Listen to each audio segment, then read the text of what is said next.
성부와 성자와 성령의 이름으로 아멘. 하늘을 우러러 사랑하올 하느님 아버지 뜻 안에서 스승이신 예수님과 도움이신 성령님과 사랑하올 성모님과 성요셉 아버지와 성미카엘 대천사와 하늘의 모든 거룩한 천사들과 성인들의 정구를 청하며 기도드립니다. 예수님과 어머니 하나 되신 성심에 저희들과 저희 사명과 그리고 아버지께서 사랑하시는 인류의 모든 영혼들을 저희의 사명이 끌어안아 예수님과 어머니 하나 되신 성심을 통해서 아버지의 뜻 그 대전 앞에 모두 봉헌드립니다. 아버지 너그러이 받아주시옵소서.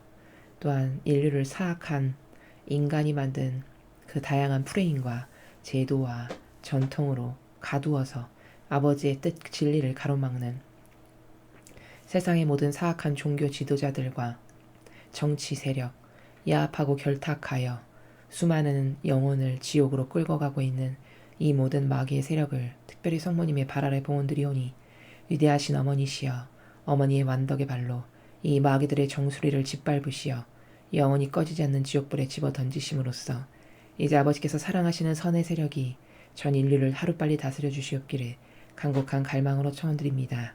사랑하는 어머니 대한민국을 불쌍히 여기시어 자비를 베풀어 주시옵소서. 이 모든 기도 우리 주 그리스도를 통하여 비나이다. 아멘. 성부와 성자와 성령의 이름으로 아멘. 안녕하십니까. 하느님의 뜻 선교의 윤피아수녀입니다. 오늘도 성경을 통해서 하느님께서 가르쳐 주시는 진리 함께 학습해 보도록 하겠습니다.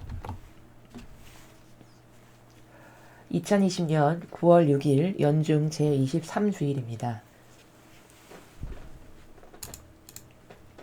제1독서 에제키엘 예언서 33장 7절에서 9절까지의 말씀입니다. 주님께서 이렇게 말씀하신다. 너 사람의 아들아, 나는 너를 이스라엘 집안의 파수꾼으로 세웠다. 그러므로 너는 내 입에서 나가는 말을 들을 때마다 나를 대신하여 그들에게 경고해야 한다. 가령 내가 악인에게 악인아 너는 반드시 죽어야 한다고 할 때 네가 악인에게 그 악한 일을 버리도록 경고하는 말을 하지 않으면 그 악인은 자기 죄 때문에 죽겠지만 그가 죽은 책임은 너에게 묻겠다. 그러나 네가 그에게 자기 길에서 돌아서라고 경고하였는데도 그가 자기 길에서 돌아서지 않으면 그는 자기 죄 때문에 죽고 너는 목숨을 보존할 것이다. 주님의 말씀입니다. 하느님 감사합니다. 이어서 복음 함께 보시겠습니다. 마테오복음 18장 15절에서 20절까지의 말씀입니다. 주님 영광 받으소서. 그때 예수님께서 제자들에게 말씀하셨다. 네 형제가 너에게 죄를 짓거든 가서 단둘이 만나 그를 타일러라. 그가 네 말을 들으면 네가 그 형제를 얻은 것이다. 그러나 그가 네 말을 듣지 않거든 한 사람이나 두 사람을 더 데리고 가거라. 모든 일을 둘이나 세 증인의 말로 확정지어야 하기 때문이다. 그가 그들의 말을 들으려고 하지 않거든 교회에 알려라. 교회의 말도 들으려고 하지 않거든 그를 다른 민족 사람이나 세리처럼 여겨라. 내가 진실로 너희에게 말한다. 너희가 무엇이든지 땅에서 매면 하늘에서도 매일 것이고 너희가 무엇이든지 땅에서 풀면 하늘에서도 풀릴 것이다. 내가 또 진실로 너희에게 말한다. 너희 가운데 두 사람이 이 땅에서 마음을 모아 무엇이든 청하면 하늘에 계신 내 아버지께서 이루어 주실 것이다. 두 사람이나 세 사람이라도 내 이름으로 모인 곳에는 나도 함께 있기 때문이다. 주님의 말씀입니다. 그리스도님 찬미합니다.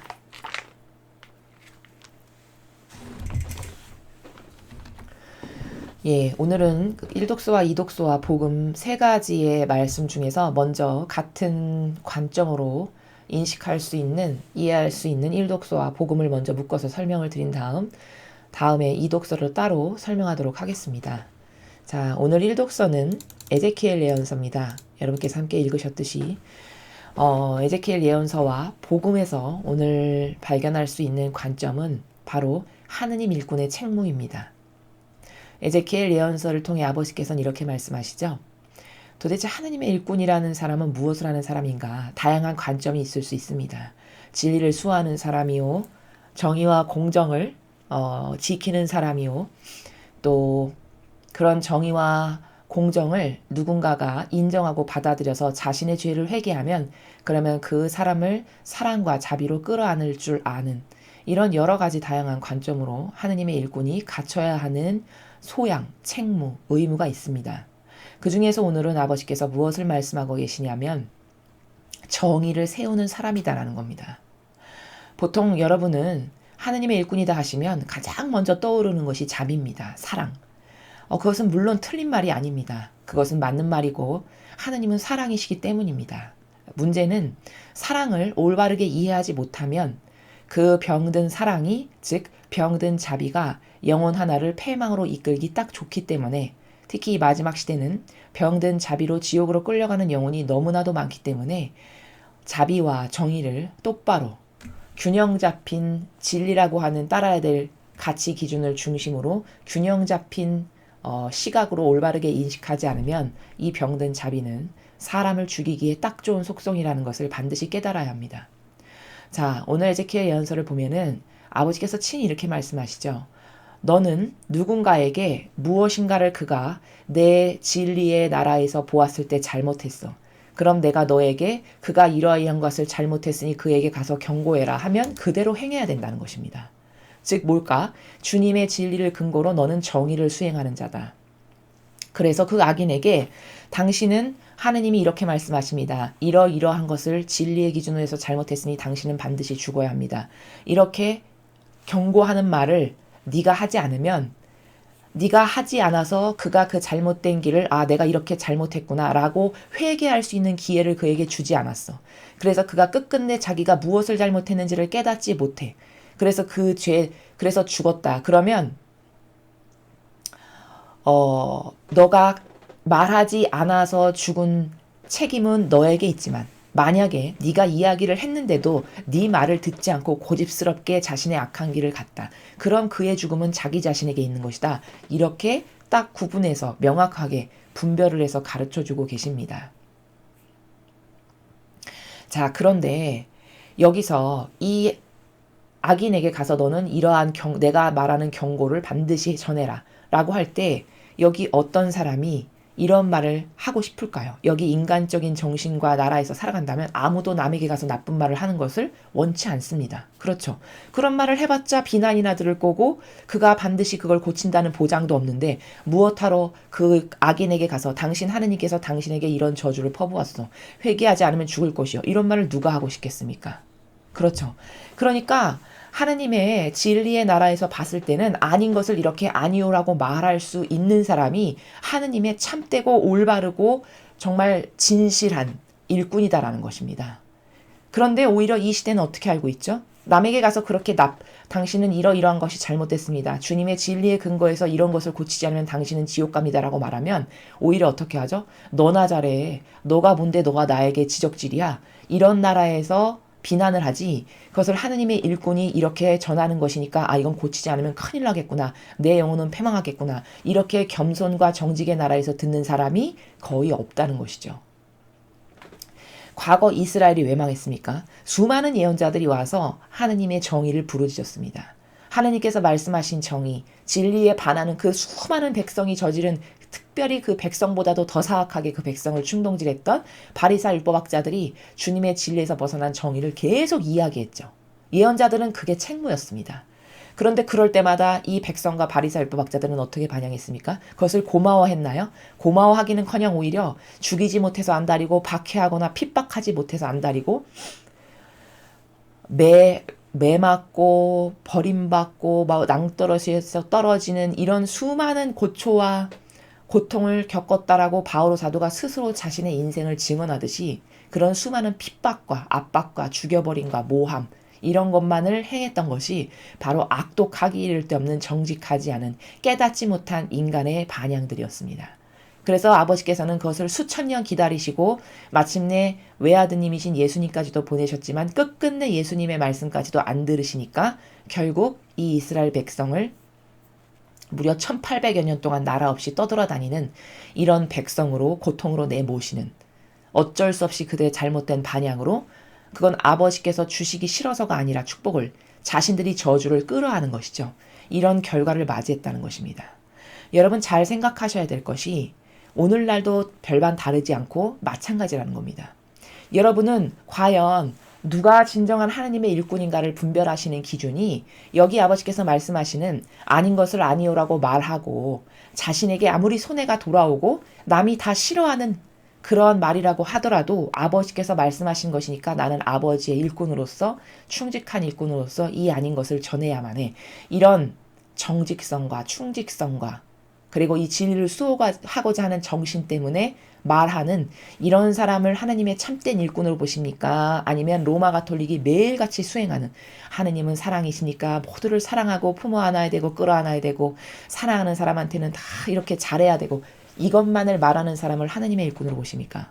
대부분의 병든 기호와 감성주의자들은 자신에게 응징하는 사람을 악독하다라고 하지 그 사람을 고마워할 줄 모릅니다.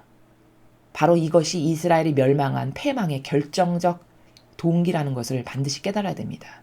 오늘날도 마찬가지입니다.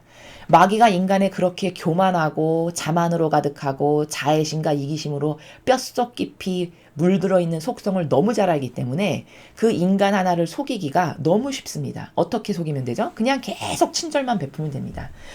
아무리 죄를 져도 잘한다. 아이 그래 사람이 다 실수할 수도 있지. 이런 나라에서 그냥 친절과 자비만을 계속 주어서 그 병든 감성이 가뜩이나 병든 기호가 자기가 엄청난 죄를 짓고 있고 하느님께 모욕적인 존재로서 끊임없이 이렇게 반복적인 폐악질을 하고 있음에도 불구하고 그런 것은 필요 없고 좋은 게 좋은 거지. 그리고 내가 왜 그런 말을 해서 남에게 기분 나쁜 말을 함으로써 내가 왜 비난을 듣지?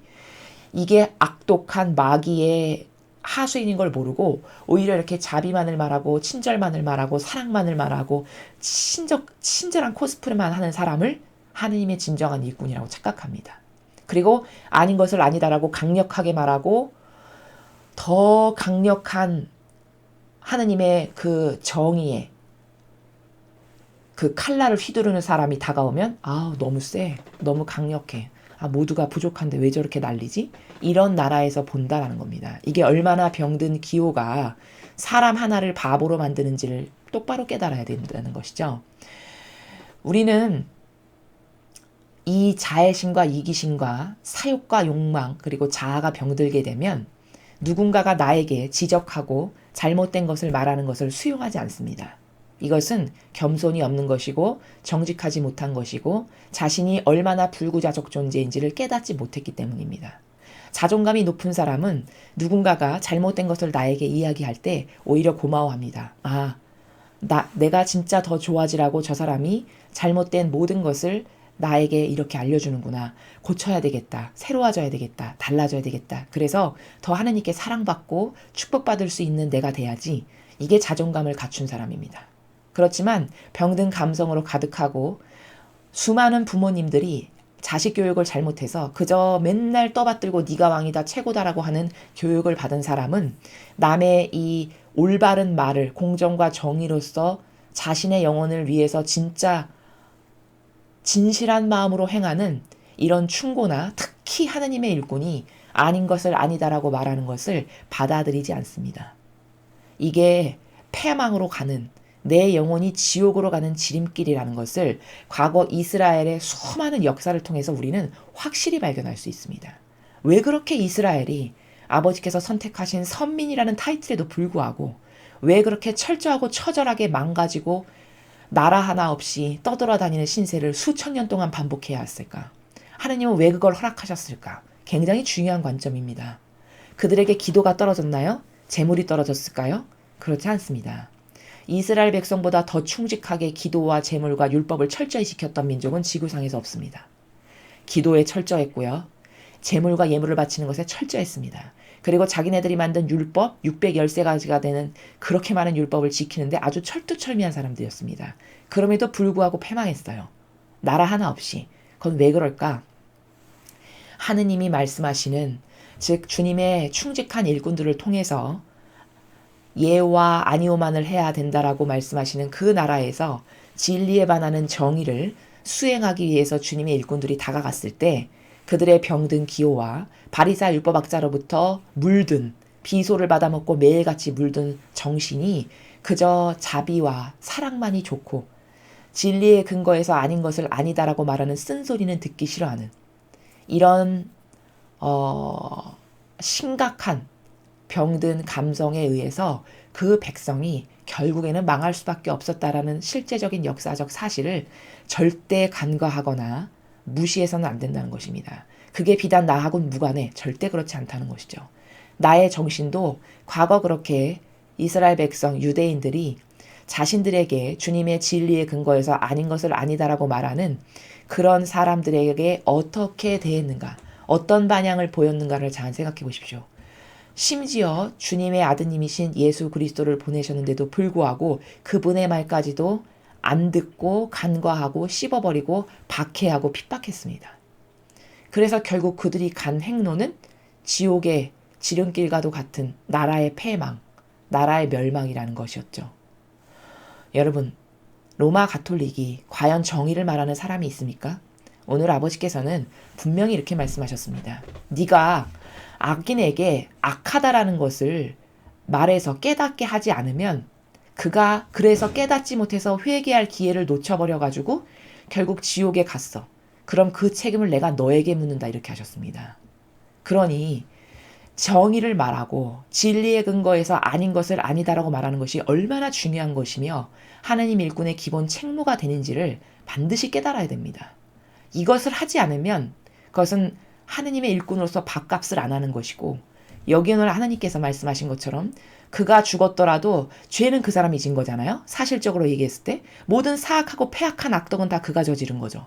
그치만 그가 죽었을 때 너하고 절대 무관하지 않다. 왜? 하느님의 일꾼이라는 것은 내가 너에게 보낸 영혼을 올바르게 이끌어야만 하는 책임이 반드시 너에게 있는데 너는 그 책임을 성실하고 온전하게 다하지 않았기 때문에 그 책임을 너에게 내가 물어야 된다는 겁니다. 여러분, 주님의 일꾼은 뭐 하는 사람인가? 하나님의 진리의 근거에서 그 진리를 수호하고 지켜야 하며 그분의 공정과 정의를 실천하는 사람입니다. 공정과 정의라는 것은 무엇인가? 진리라고 하는 참되고 그리고 바른 그 근거, 기준의 근거에서 그것이 아닌 것이 발견되었을 때 왜 아닌지, 어떻게 아닌지, 이것을 따르지 않으면 어떻게 패망할지를 이루낱낱이 밝혀서 깨닫지 못하는 주님의 자녀들에게 전하는 것이요. 잘못된 악인에게 가서 당신의 죄악이 얼마나 주님의 진리의 근거에서 지옥으로 가기에 알맞은 죄악인지를 낱낱이 까서 이야기하는 것이 이것이 하나님 일꾼의 책무라는 겁니다. 이렇게 에제키엘 예언서에 아버지께서 친히 말씀하셨는데도 불구하고 오늘날의 교회는 과연 아닌 것을 아니오라고 말하는 사람이 몇 명이나 있는지 여러분 잘 살펴보시기 바랍니다. 모두가 다 침묵한다면 그것은 곧 오늘 8절에서 말씀하신 것처럼 그 악인은 지가 지은 죄 때문에 죽긴 죽겠지만 너도 결코 무관치 않다. 그가 지옥으로 간 죄악을 내가 너에게도 묻겠다. 라고 말씀하시는 이 나라를 반드시 명심해야 할 것입니다. 하느님의 일꾼은 남의 병든 자비를 충동질하고 부추겨서 그저 끊임없이 잘못된 것을 행하고 있음에도 불구하고 네가 하는 것은 다 맞고 옳지라고 하는 이런 병든 자비를 계속 먹임으로써 결국 그가 그 병든 자비를 먹고 지옥으로 가는 것을 간과하고 방치한다면 이것은 주님의 일꾼이 아니죠. 이렇게 공정과 정의가 중요한데도 불구하고 이 마지막 시대에 우리나라가 이렇게 상황이 어려운데도 불구하고 교회 리더와 지도자들이 이 공정과 정의를 말하지 않는다면 주님의 진리에 반하는 이 잘못된 세력에 항거하고 거스르는 것을 하지 않는다는 것은 이렇게 오히려 그들이 지옥 가기에 딱 알맞는 상황을 자신들이 지금 맞닥뜨리고 있지만 깨닫지 못한다라는 것을 반드시 명심해야 할 것입니다. 자, 다음으로 복음을 함께 보시겠습니다.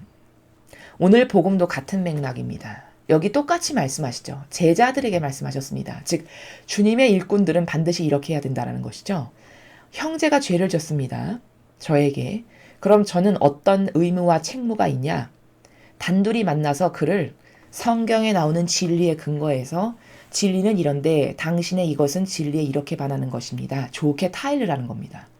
그러므로 이것을 고치지 않으면 하느님께서 당신에게 주고자 하는 축복을 당신은 받을 수가 없습니다.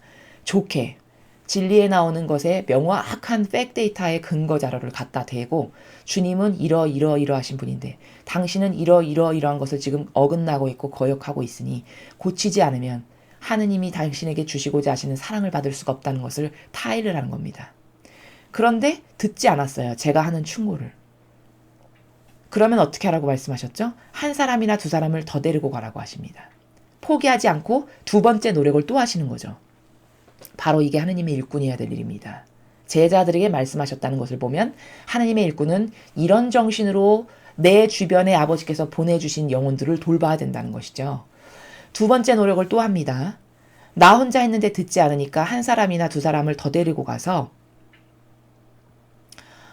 또 한 번 타이르고 성경의 근거에서 이렇게 잘못됐음을 깨닫게 하라는 거예요. 그리고 이때 한 명이나 두 명을 더 데리고 가는 이유는 증인으로 세우기 위해서라고 하십니다.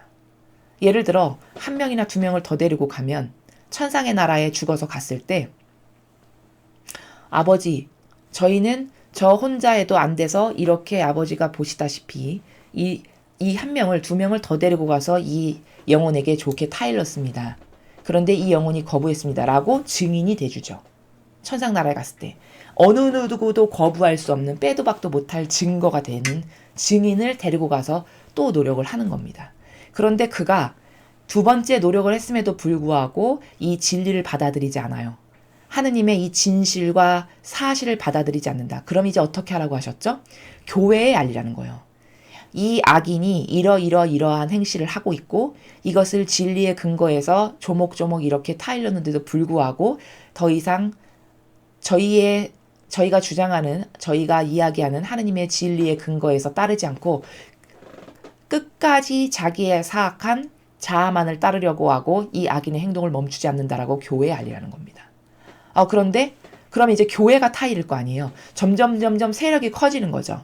이 악을 물리쳐 싸워주기 위해서 그 영혼 안에 지배하고 다스리는 그 영혼의 사고방식을 지배하고 다스리는 악을 물리쳐주기 위해서 점점 큰 세력을 데려가는 거죠. 이제 교회가 가서 이제 싸워주는 거죠. 그 영혼을 지배하는 마귀를.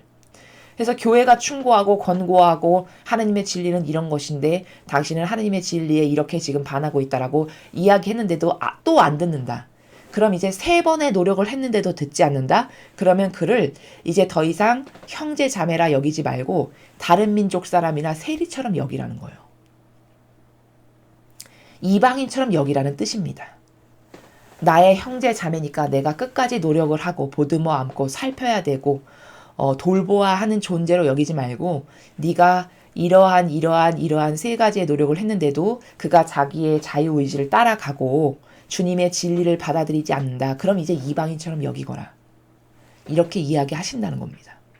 앞에서 이야기했듯이 같은 관점으로 이렇게 주님의 일꾼이라는 것은 하느님의 진리를 지키고 수호하는 사람이요. 그 진리에 반하는 것을 누군가가 행했을 때 정의로 그를 다스리고 돌보는 역할을 해야 하는 것이 하느님의 일꾼이어야 될 일이고 이 교회가 해야 될 일이라는 겁니다. 여기 교회가 가서 충고하라고 말씀하시잖아요. 이 교회가 지금 충고하고 주님의 진리를 지키며 정의를 잘못된 것을 잘못됐다라고 말하며 주님의 정의를 수호합니까?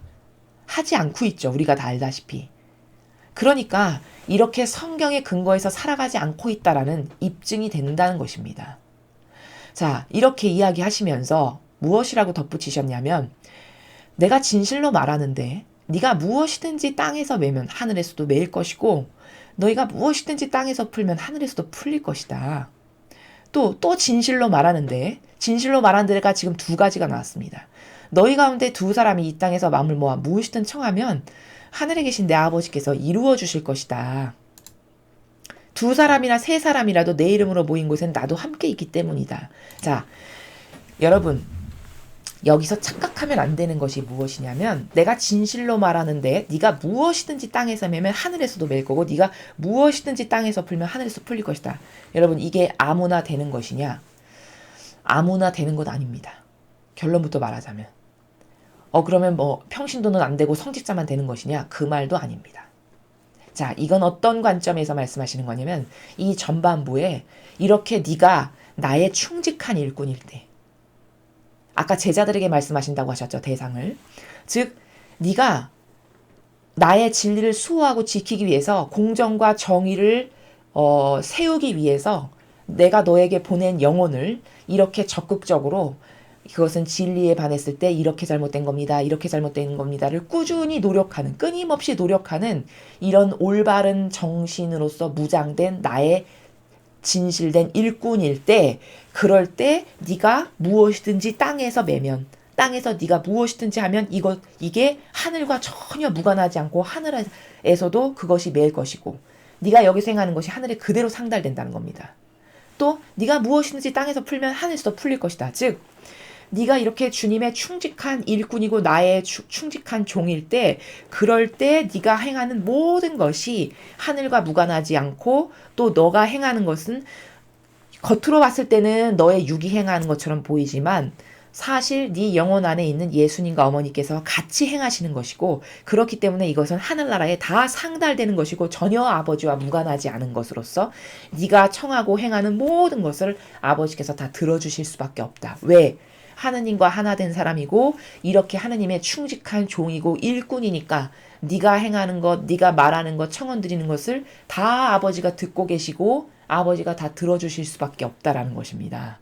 그런데 이 교회는 얼마나 사악하고 역겹냐면, 교황의 무류권을 이런 18절과 같은 성경을 따다가 이 부분만 딱 도려내서, 봐라 성경에 이렇게 나와 있지 않냐, 무엇이든지 땅에서 매면 하늘에서도 매일 것이고 무엇이든지 땅에서 풀면 하늘에서도 풀릴 것이다.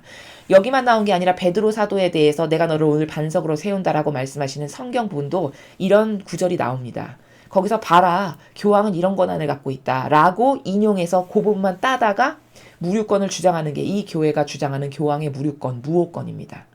여러분 잘 생각해 보십시오. 상식적으로, 이건 상식으로서도 알 수 있는 것이, 여러분 아무리 직분이 위대하고 훌륭하고 높다 한들 그가 행하는 것이 하느님의 뜻, 진리에 반하는 것을 행하는데, 그런데도 그가 행하는 것이 무류하고 무오할까요? 즉 오류가 없고 어떤 흠결도 없다라는 것이 말이 됩니까? 이것은 기본 상식만 있어도 아니라는 것을 알 수 있는 것입니다. 그 무류권과 무호권이라는 것은 그 단어 자체가 인간에게는 허용되지가 않는 단어입니다. 어떤 인간이 무류하며 무호합니까? 이 세상에 있는 어떤 인간이 오류가 없고 완벽한 인간이 과연 어디 있습니까? 모든 인간은 원죄를 갖고 태어났고 다 부족하고 오류가 없을 수가 없는 것이 우리의 본적지입니다. 다만 우리는 무엇이 옳은지를 깨닫고 어떤 게 바르고 참된 진실이고 사실인지를 자꾸 발견함으로써 부족하지만 참된 진실과 사실을 추구해 나가기 위해서 온 마음과 힘과 정성을 다해서 노력할 뿐인 존재입니다. 그것을 하느님께서도 나는 의지를 본다 이렇게 말씀하시는 것이지, 이 세상 어느 누구가 과연 완벽해서 거룩해질 수가 있고 하느님이 거룩하신 것처럼 너희도 거룩해져라, 그 말의 거룩함이 어떻게 완성되는 것인지를 모르는 것이죠. 인간은 어느 누구도 그런 무류라는 단어와 무호라는 단어를 쓰기에 합당치 않습니다. 또한 네가 땅에서도 매면 뭐 하늘에서도 매일 것이고 땅에서, 이 말씀은 충직한 주님의 일꾼일 때 정말 자신의 자아와 인성을 따르는 것이 하나도 없고 늘 주님이 원하시는 게 뭘까? 아버지가 오늘도 원하시는 게 뭘까? 아버지께서 나에게 세워놓으신 계획이 도대체 뭘까? 이런 것만을 항상 갈망하고 추구하고 그것을 위해서 온 에너지를 다 쏟는 올바른 주님의 일꾼일 때, 그가 무엇을 청원드리면 아버지가 들어주시고, 그가 무엇을 고뇌하고 갈망과 열망으로 기도드리면 그 기도에 응답해 주신다는 것을 18절, 19절, 20절에 걸쳐서 말씀하시는 것입니다. 너희 가운데 두 사람이 마음을 모아 무엇이든 청하면 하늘에 계신 내 아버지께서 이루어 주실 것이다. 여러분, 아버지의 뜻 안에서만 살기를 갈망하고 용해되기를 그렇게 원하는데 그 영혼의 청혼을 아버지가 안 들어주실 수가 없겠죠. 그러니까 무엇이든지 다 이루어 주신다는 거예요. 그런데 내가 아버지 뜻에서 벗어나서 내가 원하는 내 자아와 내 의지와 내 사욕과 욕망을 매일 채우고 살아가는데, 그런데 하나님께 뭐를 막 청원드린다. 그럼 여러분, 아버지의 뜻이라는 나라에서 벗어났는데 어떻게 들어주실 수가 있죠? 인간은 또 얼마나 잘못된 오류가 많냐면, 내 기도는 안 들어주셔.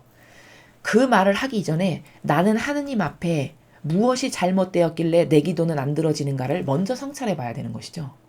나는 하느님 보시기에 어떤 게 역겹고 어떤 게 진리에 부합하지 않길래 이렇게 마음을 모아서 청하면 다 이루어 주신다고 하셨는데 내 기도는 확답이 없을까? 응답이 없을까? 이것을 먼저 정직하게 살펴보아야 한다는 것입니다. 물론 케이스 바이 케이스로 다 다를 수가 있습니다. 기도가 안 들어지는 것도. 그것이 내가 청하는 것이 내 영혼에 유익이 안 되니까 안 들어주실 수도 있고요. 이렇게 하느님 뜻에서 벗어나서 사는데 뭘 청한다 해봤자 들어주실 수가 없는 경우도 있고요. 이렇게 안 이루어지는 경우도 물론 다양하지만 많은 경우에는 아버지의 뜻 안에서 살지도 않고 갈망하지도 않고 그게 뭔지도 모르고 맨날 내 자유의지가 원하는 대로 내 사욕과 욕망과 이기심만을 채우면서 살면서 그러면서 뭐를 이루어도 달라라고 그저 하느님께 자기 그것도 필요한 이기심과 자애심의 기도를 한다 한들 여러분 그게 이루어지겠느냐라는 것이죠. 그래서 오늘 이 말씀하시는 내용은 아까 에제키엘서도 그렇고 복음도 그렇고 하느님의 일꾼은 공정과 정의를 사실적이고 실제적으로 실행하는 사람입니다. 그것을 하지 않으면 하느님의 일꾼이라고 볼 수 없습니다. 여러분 대다수의 경우에 왜 공정과 정의를 실천 안 할까요? 나에게 불이익이 돌아오니까요. 여러분 이 교회에서 뭐가 아니다라고 진리의 근거에서 뭐가 잘못됐다라고 막 비판을 해보십시오. 그럼 이 교회라고 하는 거대한 제도와 전통으로 수천 년 동안 견고하게 닦아놓은 그 집단이 가만두지 않겠죠. 한 집으로 내몰거나 뭐 산으로 보내버리거나 이상한 성으로 보내버리거나 이런 게 불을 보듯 뻔하잖아요. 그러니까 그게 두렵고 무서워서 보신주의자로 어쩔 수 없이 타협하는 그런 주님의 일꾼들도 엄청 많을 것이라는 것이죠. 이렇게 이 인간이 만든 제도와 전통이라는 것은 얼마나 사악한 마귀인가를 잘 깨달아야 됩니다. 그럼에도 불구하고 아버지께서는 이렇게 내 일꾼이라는 것은 해야 할 직무와 마땅히 수행해야 될 의무가 있는데 그것은 주님의 진리의 근거에서 아닌 것을 아니다라고 말할 수 있는 용기, 이 정직성, 이 공정과 정의를 수행하는 것 이게 매우 중요하다라고 오늘 에제키엘 예언서와 복음을 통해서 말씀하시는 겁니다. 그리고 그렇게 내 공정과 정의를 실천하고 진리를 보호하고 수호하기 위해서 애쓰는 참된 내 일꾼이 뭘 청하면 당연히 다 아버지께서 이루어 주실 수밖에 없는 왜? 올바른 정신세계에서 아버지와 하나 돼서 살아가고 있으니 그 영혼이 청하는 것은 당연히 이루어질 수밖에 없는 것이고 그 영혼이 행하는 것은 이렇게 아버지 뜻 안에서 용해된 정신으로 내 뜻이 아니라 항상 아버지의 뜻만을 행하기는 바라는 정신으로 살아가기 때문에 내 영혼 안에 함께 계시는 예수님과 어머니께서 나랑 함께 무엇이건 다 하시는 거기 때문에 이것은 형상적으로 봤을 때는 부족하고 보잘것없는 인간이 무엇을 하나 행하는 것처럼 보이지만 사실 천상의 나라와 절대 무관하지 않고 여기서 행하는 모든 것이 다 천상의 나라와 직통으로 연결되어 있는 것이다 라는 것을 깨닫고 발견하게 하시는 것입니다. 그래서 아버지 일꾼이라는 것은 타이틀만을 주교다, 교황이다, 추기경이다, 사제다 이 타이틀에 속아서 여태까지 종교생활을 하셨다면 이제는 그 타이틀을 보지 마시고 그건 너머에 있는 그들이 맺는 열매 매일 아버지가 말씀하시는 너는 겉을 보지만 나는 속을 본다. 맺는 열매를 보고 판단하라고 하신 그 열매를 보고 누가 진짜 공정과 정의를 목에 칼이 들어와도 수행할 줄 아는 참된 주님의 일꾼인가를 분별할 줄 알아야 된다는 것입니다. 자, 그럼 이독서 함께 보시겠습니다. 제2독서 사도 바울의 로마서 13장 8절에서 10절까지 말씀입니다. 형제 여러분, 아무에게도 빚을 지지 마십시오. 그러나 서로 사랑하는 것은 예외입니다. 남을 사랑하는 사람은 율법을 완성한 것입니다. 간음해선 안 된다, 살인해선 안 된다, 도둑질해선 안 된다, 탐내선 안 된다 는 계명과 그 밖에 다른 계명이 있을지라도 그것들은 모두 이 한마디 곧 네 이웃을 너 자신처럼 사랑해야 한다는 말로 요약됩니다. 사랑은 이웃에게 악을 저지르지 않습니다. 그러므로 사랑은 율법의 완성입니다. 주님의 말씀입니다. 하느님 감사합니다. 바오로 사도가 이야기하는 나라는 하느님의 사랑이라는 것은 어떤 것인가를 좀 깨달아야 된다라는 나라입니다. 근데 그 사랑을 이야기하는데 이렇게 이야기하고 있죠. 아무에게도 빚을 지지 마십시오. 그러니까 마음에 빚을 지지 말라는 거죠.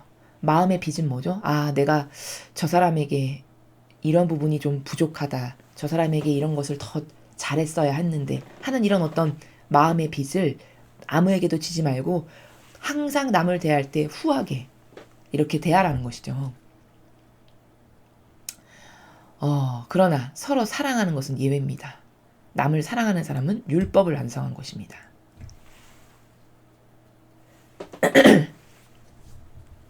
사랑하면 율법을 완성한 거라고 하셨습니다.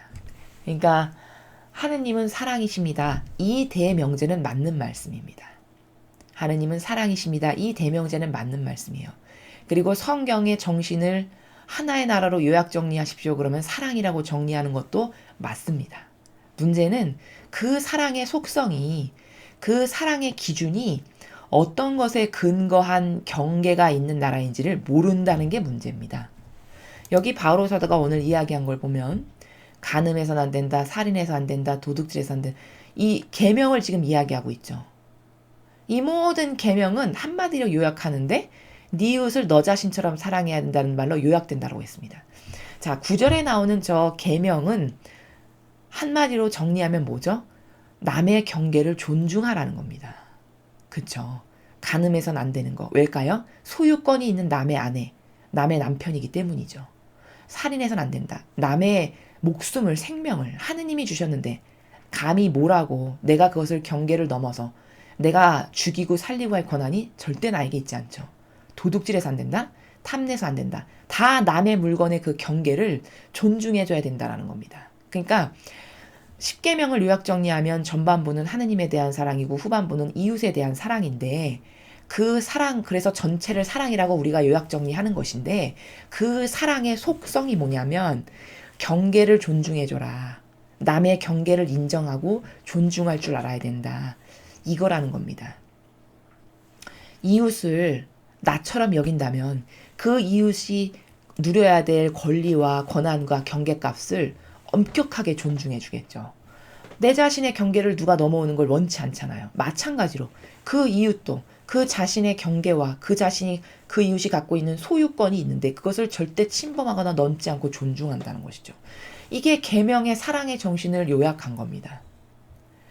그래서 사랑은 이렇게 기초적인 계명, 율법부터 시작해서 고상하기의 가치가 예수님과 어머니와 같은 희생과 고통을 영예로 여기고 사랑하는 정신에 이르기까지 이렇게 천차만별로 다 다른 것이거든요.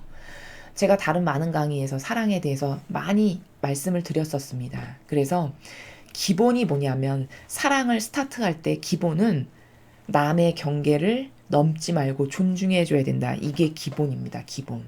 10계명의 기본.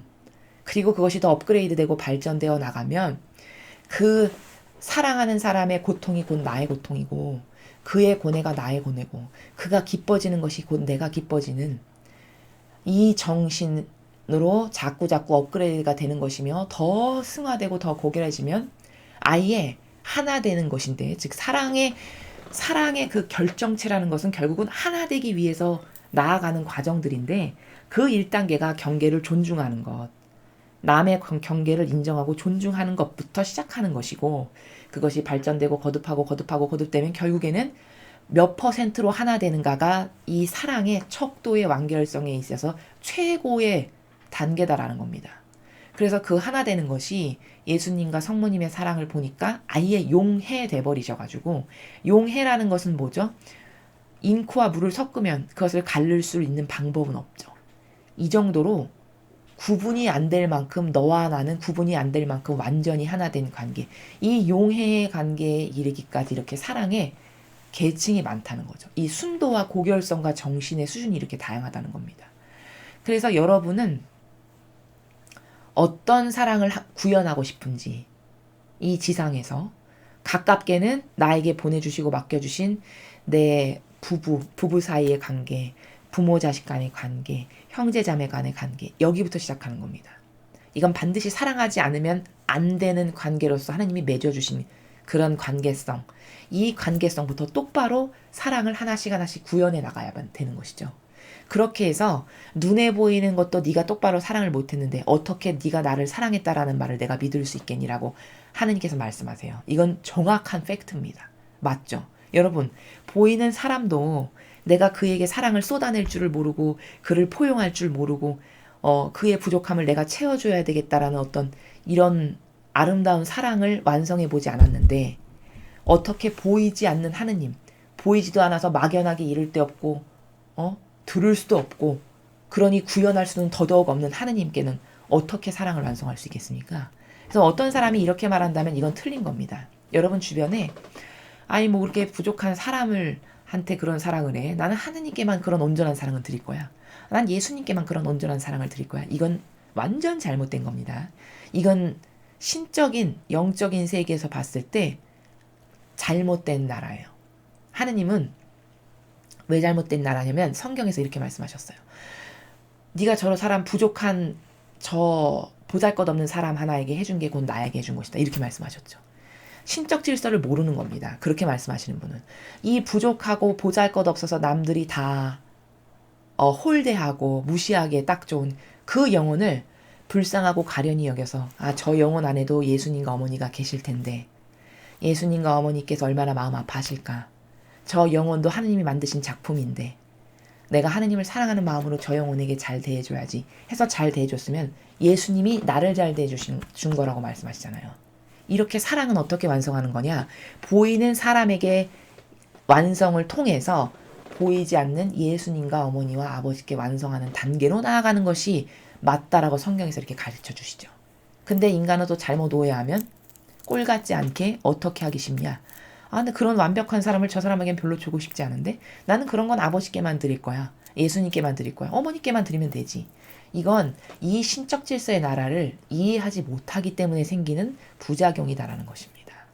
그래서 오늘 바오로 사도가 이야기하는 나라는 사랑의 나라고 사랑이라는 것은 천차만별 천층 만층의 계층이 있는 만큼 그 정도로 다양한 나라고 다양성이 존재되는 나라인데 그 사랑의 정도와 순도와 고결성을 어느 정도로 높일 거냐라는 것은 나의 정신이 하나 되는 것이 얼마나 중요한지를 깨닫는 순도에 따라서 고결한 사랑을 완성하는 그 수치가 다 달라질 수 있다는 겁니다.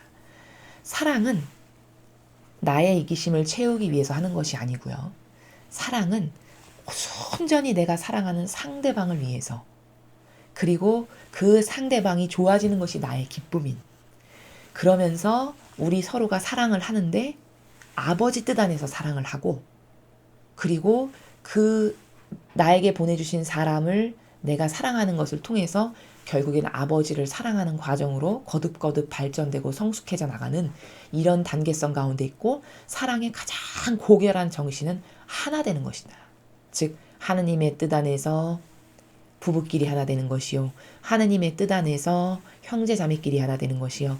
하느님의 뜻 안에서 부모 자식 간에 하나 되는 이렇게 하나 되는 것이지 거기서 내가 좋아지기 위해서 저 사람이 나에게 잘해줄 것 같으니까 결혼하는 이 정신은 완전 이것과는 정반대되는 마귀가 불러일으켜주는 거기서는 싸움과 다툼밖에는 일어날 수 없는 병든 사랑의 나라다. 그건 사실은 사랑이 아니라 자기의 이기심을 채우기 위한 마귀가 속이는 교묘한 계략이라는 것을 깨달아야 된다라는 것을 여러분에게 덧붙여서 말씀을 드립니다.